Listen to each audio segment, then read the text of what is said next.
রাসায়নিক বিক্রিয়ার শ্রেণী বিভাগ নিয়ে আজকে আমরা কথা বলবো।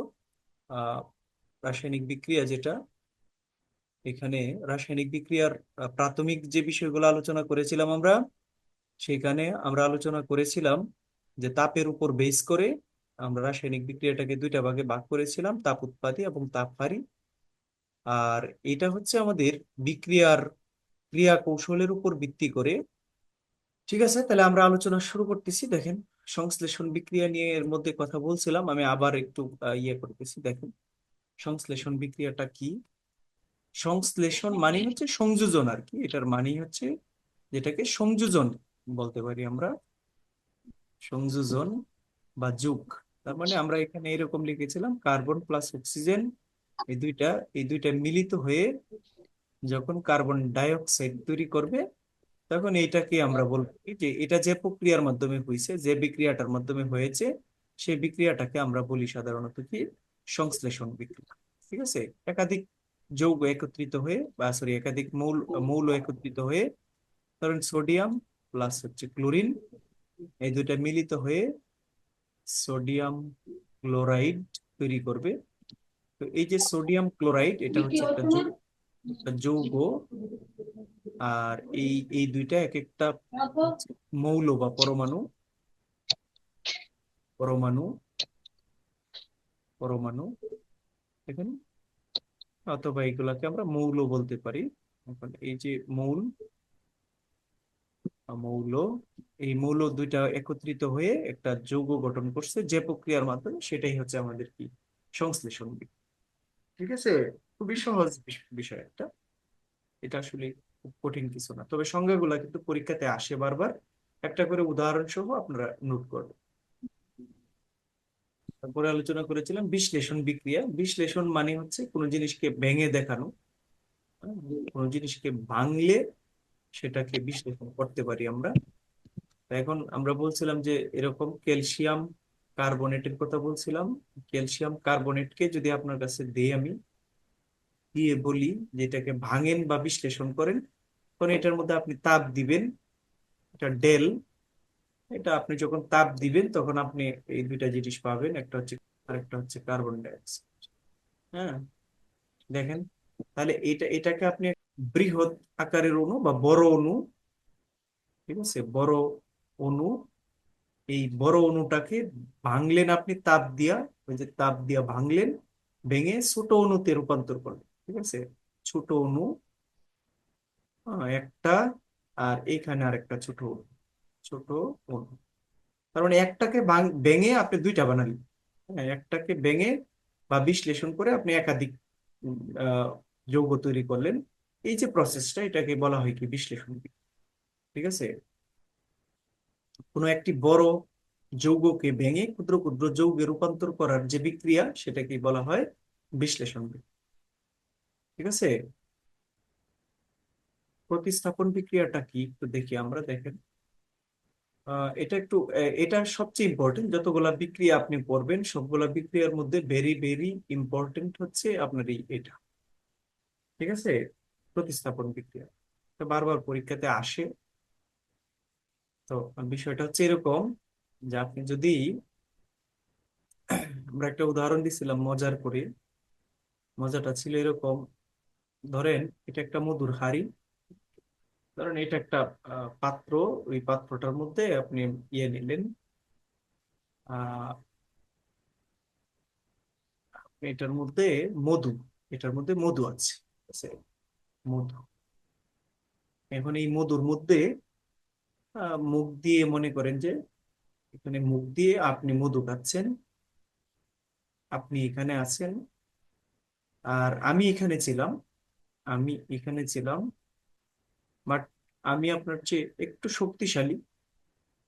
এখন আমি আপনাকে কি করলাম, আপনাকে এখান থেকে সরিয়ে দিলাম, অর্থাৎ ধাক্কা দিয়ে আপনাকে সরিয়ে নিয়ে আসলাম এইখানে। এখন আপনি কোথায় চলে আসছেন, নিচে চলে আসছেন, আর আমি এই জায়গাটা দখল করছি। আমি আগে নিচে ছিলাম, এখন আমি চলে আসছি এখানে। ঠিক আছে, আমি, দেখেন, তার মানে এখন আগে আপনি মধু খাচ্ছিলেন, এখন আমি মধু খাচ্ছি, আপনাকে সরিয়ে আমি মধু খাচ্ছি। এই যে ঘটনাটা, এই যে প্রসেসটা, একজনকে সরিয়ে নিজে যদি সেই জায়গাটা দখল করে নেন বা দখল করে নেয়, তাহলে যে বিক্রিয়াটা হয় সেটাই হচ্ছে প্রতিস্থাপন বিক্রিয়া। দেখেন আমরা একটু উদাহরণ দিই প্রতিস্থাপন বিক্রিয়ার জন্য। আমরা একটা উদাহরণ নিই। দেখেন, সহজ উদাহরণ নিই আপনাদের বই থেকে। প্রতিস্থাপন বিক্রিয়া আপনি আহ উদাহরণ আমি যেটা দিচ্ছি আপনাকে এইটাই নিবেন আপনি, হ্যাঁ। এখানে কঠিন করে নেওয়ার কোনো দরকার নেই, আপনি সহজ উদাহরণ নিবেন একটা। যেমন এখানে দেখেন, ZnSO4 জিঙ্ক সালফেট প্লাস হচ্ছে সি কপার। এখন দেখেন, এটাকে আপনি, আমি যেভাবে বলছিলাম যে এটাকে আপনি মধুর হাঁড়ি ধরেন, এটা মধু হাঁড়ি, মধুর হাঁড়ি।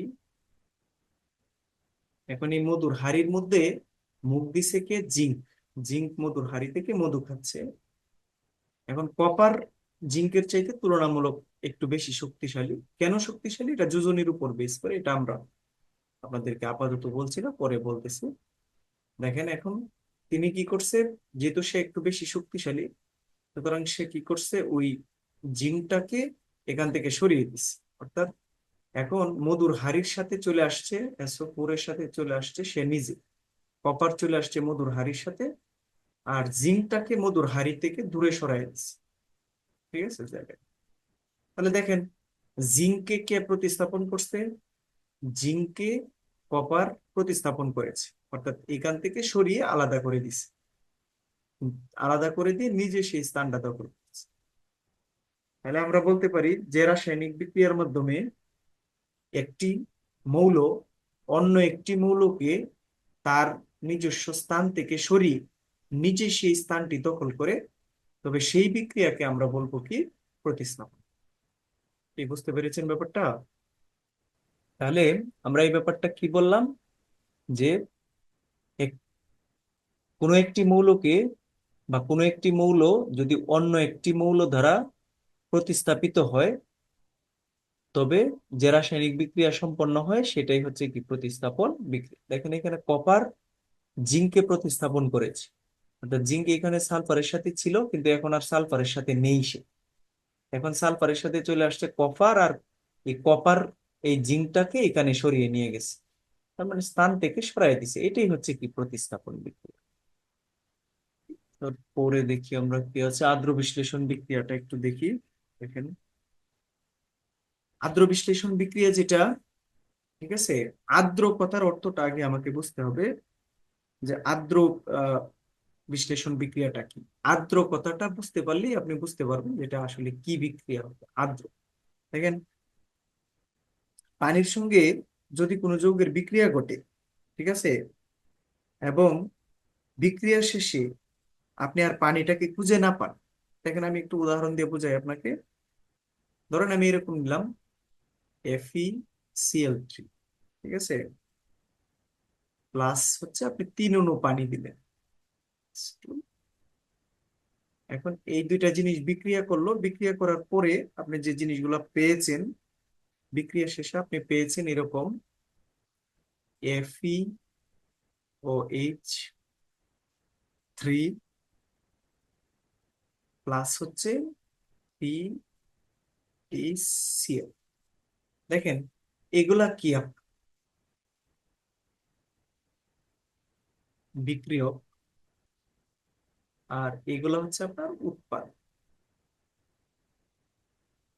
ঠিক আছে। এখন দেখেন এখানে বিক্রিয়কে পানি ছিল, এটা কি ছিল? 3 অণু পানি। বিক্রিয়কে পানি ছিল, বিক্রিয়কে পানি ছিল, কিন্তু উৎপাদে এসে কি আপনি আর পানি পেয়েছেন? দেখেন তো পানি আছে কি? না। তার মানে এখানে আর পানিটা থাকবে না। মানে যে রাসায়নিক বিক্রিয়ায় বিক্রিয়কে পানি থাকে, কিন্তু উৎপাদে পানির অণুগুলা ভেঙে যুক্ত হয়েছে। দেখেন পানির অণুগুলা দুই জায়গায় যুক্ত হয়েছে। এখানে ORH কিছু কিছু কিছু অণু এখানে যুক্ত হয়েছে, আর একটা হাইড্রোজেন এখানে আবার চলে আসছে। তার মানে পানির অণুটা ভেঙে দুই জায়গায় গেছে। এক জায়গায় গেছে এই আয়রনের সাথে কিছু অণু আসছে, আর কিছু অণু চলে গেছে ক্লোরিনের সাথে। তার মানে পানিটা কি হয়েছে? সম্পূর্ণরূপে ভেঙে গেছে। মানে আর্দ্রকতার অর্থই হচ্ছে ভেজা। আর ভেজা তো সাধারণত আমরা জানি পানি দিয়েই ভেজা হয়, তাই না?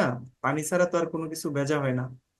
তার মানে আপনি এটা বলতে পারেন যে যেখানে পানি বিশ্লেষিত হয়, যে যে রাসায়নিক বিক্রিয়াটার মধ্যে পানিটা বিশ্লেষিত হয়ে যাবে, মানে পানিটা ভেঙে ছোট ছোট অণুতে পরিণত হয়ে যাবে, সেটাই হচ্ছে কি আপনার আদ্র বিশ্লেষণ বিক্রিয়া। ঠিক আছে?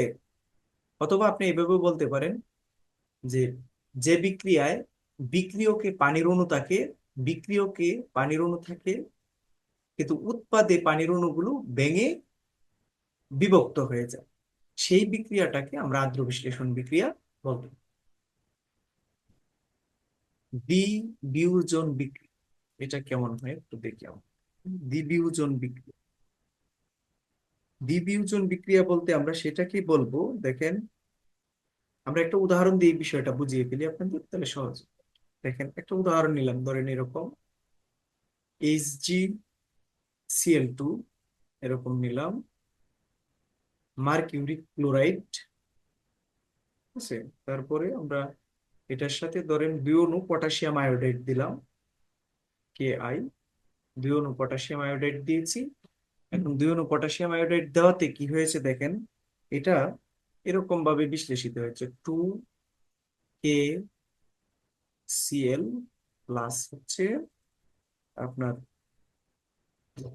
HgI2, এটা হয়েছে। এটা কিভাবে হয় সেটাও তো আপনারা জানেনই। দেখেন আমি বিক্রিয়া একটু কৌশল আপনাদের সাথে শেয়ার করি, দেখেন এখানে একটু দেখাচ্ছি আমি, দেখেন HgCl2 প্লাস হচ্ছে 2Ki, এটা বিক্রিয়া করলে কিভাবে করে বিক্রিয়াটা আর কি, দেখেন আপনি আপনি সবসময় মাথায় রাখবেন, একটা যৌগ যখন লিখবেন তখন প্রথম যে জিনিসটা থাকে সেটা থাকে প্লাস, পরেরটা মাইনাস। এখানেও এটা প্লাস আর এটা হচ্ছে মাইনাস। এই যে এইটুকু তো একটা মৌলের আহ সংকেত, তাই না? তাহলে এইটুকু হচ্ছে প্লাস, আর Cl হচ্ছে আরেকটা মৌলের, এটা হচ্ছে মাইনাস। এখানে প্লাস এখানে মাইনাস। এখন আপনি বিক্রিয়াটা কিভাবে হবে, যে এখানকার প্লাস যাবে এখানকার মাইনাসের সাথে, আর এখানকার প্লাস আসবে এখানকার মাইনাসের সাথে, তাহলেই বিক্রিয়া হয়ে যাবে। তাহলে দেখেন আপনার এখানে এই যে দ্বিতীয়টার মধ্যে যেটা প্লাস ছিল, দেখেন এই যে, এখন আপনি যদি এটা এইভাবে না করে একটু এদিক দিয়ে করেন, দেখেন আমি আমি যদি এটাও আগে লিখতাম, ধরেন Hg, এই যে এখানকার প্লাস আর এখানকার মাইনাস, আই, আই লিখলাম, আর প্লাস ধরেন এখানকার প্লাস আর এখানকার মাইনাস আপনি অ্যাডজাস্ট করে দেন, KCl, ঠিক আছে? পরে আপনি সমান সমতা করবেন, দেখবেন এটা কয়টা অণু আছে, এখানে যতগুলো আছে এখানে কি সমান হয়েছে কিনা, ওইটা পরে আপনি সমান করলেন। কিন্তু এমনিতে নর্মালি বিক্রিয়াটা এইভাবে হবে, এখানকার প্লাস এখানকার মাইনাসের সাথে যুক্ত হবে, এখানকার প্লাস এখানকার মাইনাসের সাথে, ঠিক আছে? তারপরে আপনি সমতা করবেন। এখন সমতাটা কিভাবে করবেন, দেখেন এখানে আপনার এখানে আয়োডিন আছে কয়টা, এই জায়গায় আছে 2টা, ঠিক না? এখন এখানে আছে 1, তাহলে আপনার এটাকে 2টা বানান, ধরেন এটা দিলাম আমি, 2 হয়ে গেছে। আর এখানে দেখেন পটাশিয়াম ছিল 2টা, আবার Cl ছিল 2টা, তাইলে 2টা 2টা যেহেতু, তাহলে আমি সামনে দিয়ে দিয়ে ফেললাম, যেহেতু দুইটাই 2টা 2টা করে, তাহলে এখন এটা দিলে এটাও 2টা হয়েছে এটাও 2টা। এভাবে লিখলেও কিন্তু হবে বিক্রিয়া। আচ্ছা, এখন আমরা যে ব্যাপারটা বুঝতে চাচ্ছিলাম সেটা হচ্ছে যে দ্বিবিয়োজন বিক্রিয়াটা আসলে কি বিক্রিয়া। দেখেন এখানে বিক্রিয়াটার একটা বিশেষত্ব আছে, বিক্রিয়াটার একটা বিশেষত্ব হয়েছে, বিশেষত্বটা কি হয়েছে দেখেন আপনি, যে এখানে বলা হয় একত্রে সংস্থাপিত দুটি যৌগের মূল উপাদান সমূহ পরস্পর স্থান বিনিময় করে, ঠিক আছে? পরস্পর স্থান বিনিময় করে। দেখেন আমরা নর্মালি যেটা করছিলাম, যে এটাকে আগে লিখেছিলাম HgI2 প্লাস হচ্ছে 2KCl, মানে নর্মাল প্রসেসে আমরা এটা পেয়েছিলাম, তাই না? এখন দেখেন, এখন উৎপাদে গিয়া এটা চলে গেছে এইখানে, এই যে এইখানে, আর এটা চলে আসছে এইখানে, তার মানে একটু স্থান বিনিময় করছে না?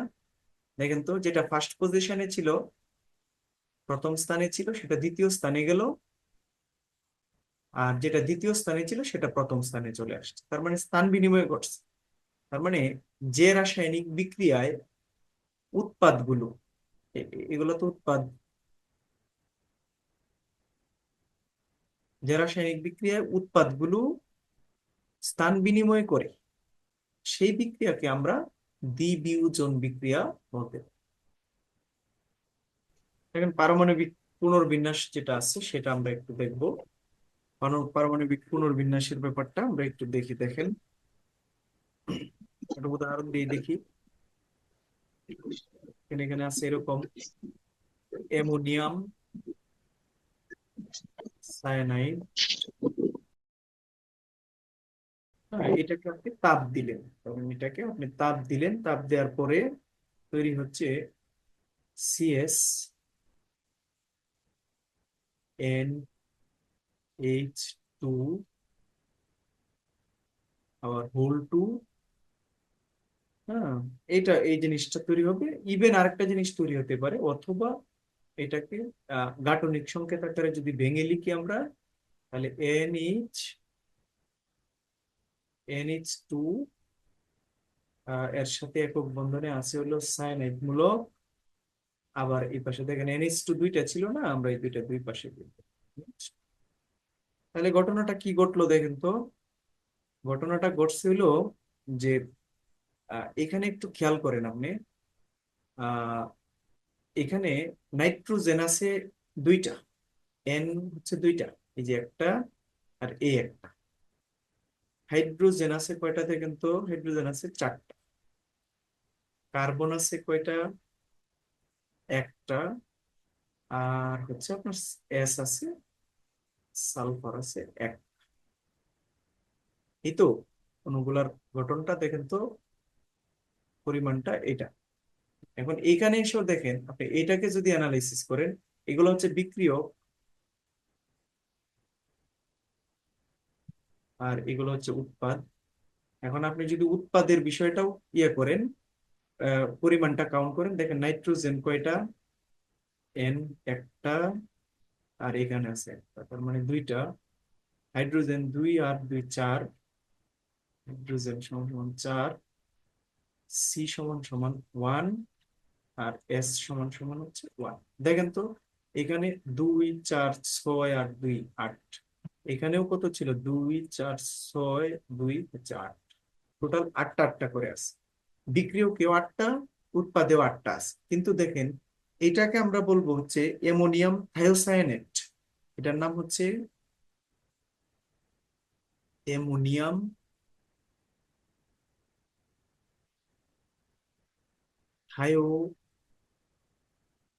থায়োসায়ানাইট বা cyanate, ammonium thiocyanate.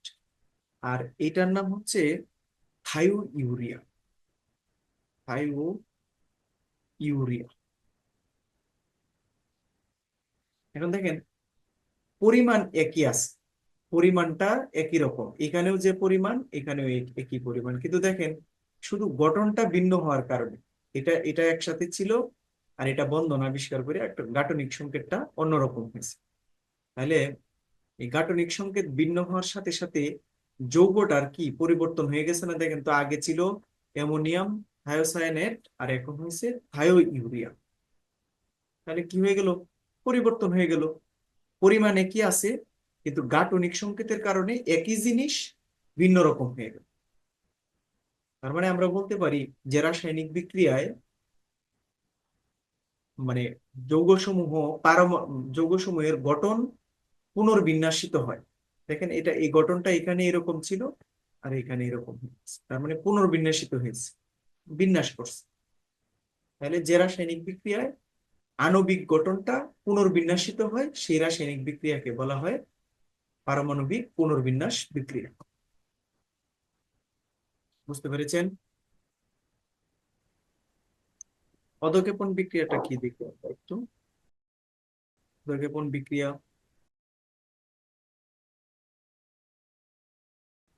Sodium chloride নিলাম একটা পাত্রে, আর এখানে সিলভার নাইট্রেট দিলাম, AgNO3, সিলভার নাইট্রেট দিলাম, দিয়ে বিক্রিয়া করালাম। বিক্রিয়া শেষে তৈরি হলো AgCl প্লাস হচ্ছে সোডিয়াম নাইট্রেট NO। এটা দেখেন কিভাবে হয়েছে তো বুঝতে পেরেছেন, প্লাস মাইনাস প্লাস মাইনাস, এখানকার প্লাস এখানকার মাইনাসের সাথে চলে আসছে, আর এখানকার প্লাসটা এখানকার মাইনাসের সাথে চলে আসছে। এখন দেখেন এটার মধ্যে আমরা একটু এরকম একটা তীর চিহ্ন ইউজ করলাম নিচ দিকে, যার মুখটা তীরে।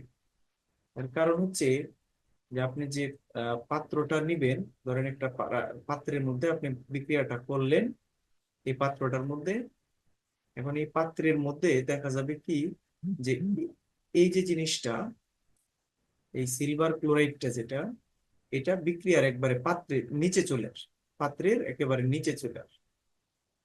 তার মানে নিচে যেটা চলে আসে আর কি, কোনো কোনো বিক্রিয়া পাত্রের তলে যেটা জমা হয়, তলে জমা হলে তাকে অধক্ষেপ বলে। পদক্ষেপ বলে, ঠিক আছে। তাহলে এটা যেহেতু অধক্ষেপ করছে, যেহেতু এটা অধক্ষেপ করেছে, তাহলে এটাকে আমরা অধক্ষেপণ বিক্রিয়া বলবো। তাহলে আমরা বলতে পারি যে রাসায়নিক বিক্রিয়া, বিক্রিয়া শেষে বিক্রিয়া পাত্রে তলানি পড়ে বা অধক্ষেপ পদক্ষেপ পড়ে, সেটাকে আমরা অধক্ষেপণ বিক্রিয়া বলবো।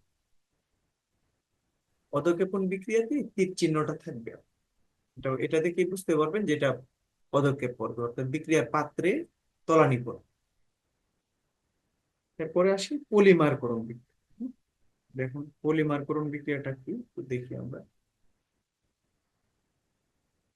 উদাহরণ নিয়ে আমরা 3CH ত্রিবন্ধন CH, এটার মধ্যে আমরা তাপ দিলাম। দেখেন এটা কি বিক্রিয়া, এটা কি জিনিস, এসিটিলিন। এটাকে বলা হয় এসিটিলিন। ওই যে এইটুকুকে বলা হয় এসিটিলিন, সি ত্রিবন্ধন CH, এটাকে বলি আমরা এসিটিলিন।